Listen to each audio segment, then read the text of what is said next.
তো একটা ছেলে তার বাবাকে মেরে বাড়ি থেকে বের করে দিয়েছে। এর থেকে খুব লজ্জাজনক, দুঃখজনক, কষ্টজনক, বেদনাজনক ব্যাপার আর এই পৃথিবীতে হইতে পারে না। হ্যালো বন্ধুরা, আসসালামু আলাইকুম, welcome to my YouTube channel. তো আশা করি সবাই ভালো আছেন। তো আমিও ভালো আছি। বেসিক্যালি মাঝে মাঝে চোখের সামনে এমন এমন ভিডিও আসে, ভিডিও বানাইতে বাধ্য হয়ে যায়। কেননা ভাই, এমন এমন ভিডিও আসে, মনে করেন যে অন্তরে লাগে, বুকে লাগে, যার কারণে বাধ্য হয়ে যায় যে ভিডিও বানাইতে। তো যাই হোক, আমার পাশে থাকা ভিডিওটা একটু দেখেন, তাহলে অনেক কিছুই বুঝতে পারবেন, অনেক কিছু জানতে পারবেন। সকালবেলা মেয়েরা আমার খেদাচ্ছে, আমি না খেনা নিয়ে চলে আসছি।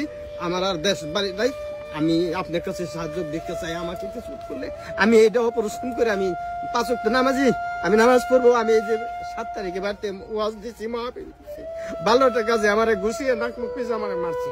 কে মারছে? আপনার ছেলে? সেটা কোনো কথা? আজকে আমি বাসি এবার চাবাই দিয়েছি। বাবার এনে কইছি, বাবা আমার একটু খাওয়ার ব্যবস্থা করে দেন। একজনে আমার নিজে না খেয়ে একটা ভদ্রলোক আমার অনেকগুলো পোলাও দিচ্ছে। আপনার বাড়ি কোথায়? আমার বাড়ি চরকিস্ত। কোথায়? চরকিস্ত। সেটা কোন জেলা? এটা হলো মানিকগঞ্জ জেলা। ও আচ্ছা, এইখানে আপনি কি করেন? আমি এই বাড়ি থেকে এই করে আমি বাড়ি থেকে চলে এসেছি। আল্লাহ আমার এই নাই না পৌঁছাইছি। এই যে কবরস্থানে এখানে থাকেন? না, আমি মিথ্যা কথা বলবি না। আমি মাজার দিয়ে ঘুরতে ঘুরতে কবরস্থানে একটু জিয়ারত করছি। এইখানে আপনি কি করেন?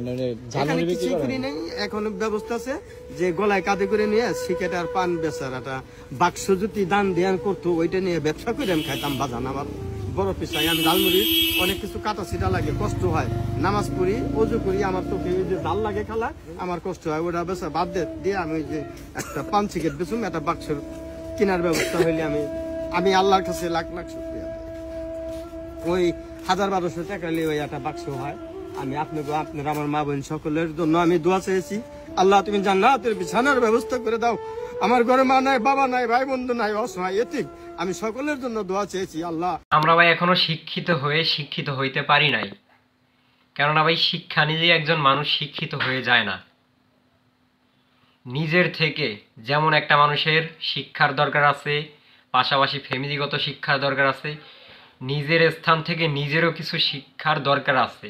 বুঝতে পারেন নাই? যেমন প্রত্যেকটা মানুষের নিজের একটা বোঝার অধিকার আছে, নিজের একটা বিবেক আছে, মাথা আছে, সব কিছু আছে। তো ওই ক্ষেত্রে নিজ থেকে নিজের একটা শিক্ষা নেওয়ার অনেক কিছু আছে। তো একটা ছেলে তার বাবাকে মেরে বাড়ি থেকে বের করে দিয়েছে। এর থেকে খুব লজ্জাজনক, দুঃখজনক, কষ্টজনক, বেদনাজনক ব্যাপার আর এই পৃথিবীতে হইতে পারে না। একজন বাবা তার ছেলেকে ছোট থেকে বড় পর্যন্ত, মানে বিয়া শাদী দেওয়ার আগ পর্যন্ত পাইজা পুইসা খাওয়াইয়া লইয়া বড় করে, তাহলে এটাই কি তার প্রতিদান? যে একটা বাবা তার ছেলের থেকে কি এই প্রতিদান পাবে? এই আশার কারণে, মানে আজকে মাইরা বাড়ি থেকে বের করে দিবে, এর জন্যই কি এতদিন বড় করছে, এতদিন খাওয়াইয়া পড়ায় বড় করছে? মানে এই ছিল তার প্রতিদান? তাহলে আমরা মানুষ হইলাম কই? আমরা শিক্ষিত হইলাম কই? আমরা ভদ্র হইলাম কই? আমাদের ভাষার পরিবর্তন কই? আমাদের ব্যবহারের পরিবর্তন কই? নিজে থেকে যদি আমরা কিছু না শিখি, নিজে থেকে যদি আমরা কিছু না বুঝি, শিক্ষা নিজে কাজ হবে না, ফ্যামিলিগত শিক্ষা বাপ মাই দিলেও কাজ হবে না। সব শিক্ষার দরকার আছে একটা মানুষের, তাহলেই সে প্রকৃত শিক্ষিত হতে পারে।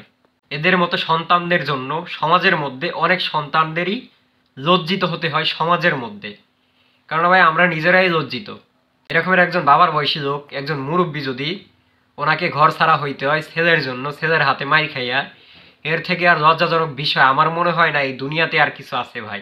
এর জন্য ভাই, এই সব ধরনের সন্তানদেরকে আইনের আওতায় আনা দরকার, কঠিন বিচারের মুখোমুখি করানো দরকার। একজন বাবার ভুল থাকতেই পারে, মানুষ মাত্রই ভুল। আমার বাবা যদি ভুল করে, আমার মা যদি ভুল করে, তাদের কি খেদাই দেব? কেন খেদাই দিব? তারাই তো আবার বাবা মা। তাহলে তাদেরকে আমরা কেন বাড়ি থেকে তাড়াইয়া দিব? তারা যদি ছোট থেকে আমাদেরকে বড় পর্যন্ত পায়দা পুষা না করতো, বড় রাস্তায় রাস্তায়, মানে যাদের বাবা মা নাই তারাই বুঝে যে বাবা মা না থাকার কি যন্ত্রণা।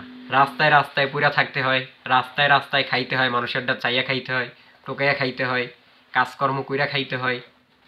যারা সুন্দরভাবে সব কিছু পাইয়া যায়, বাবা মা আছে তাদের কাছ থেকে, তারা মনে করেন যে সব কিছু পেয়েও অবুঝের মতো ব্যবহার করে। এই মুরব্বীর বাড়ি হচ্ছে চরক্ষেত্র, মানিকগঞ্জ জেলা।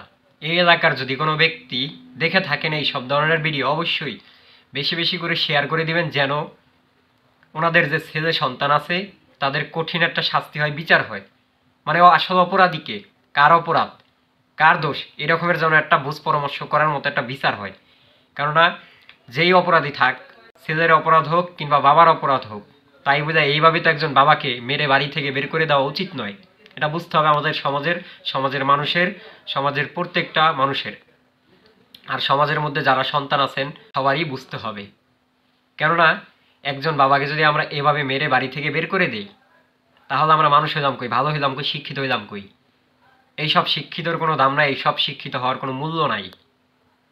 যাই হোক, সকলে ভালো থাকবেন, সুস্থ থাকবেন, ভিডিওটা বেশি বেশি করে শেয়ার করে দিবেন। আজকের ভিডিও পর্যন্তই। আসসালামু আলাইকুম।